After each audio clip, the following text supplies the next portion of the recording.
أعوذ بالله من الشيطان الرجيم.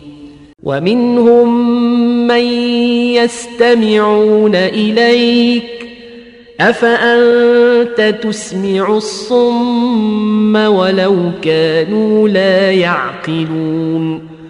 ومنهم من ينظر إليك أفأنت تهدي العمي ولو كانوا لا يبصرون.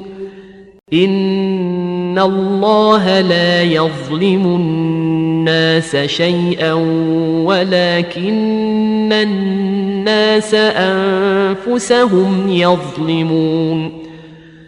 ويوم يحشرهم كأن لم يلبثوا إلا ساعة من النهار يتعارفون بينهم قد خسر الذين كذبوا بلقاء الله وما كانوا مهتدين.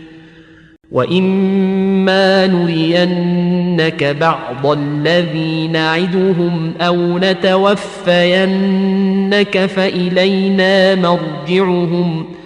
فإلينا مرجعهم ثم الله شهيد على ما يفعلون.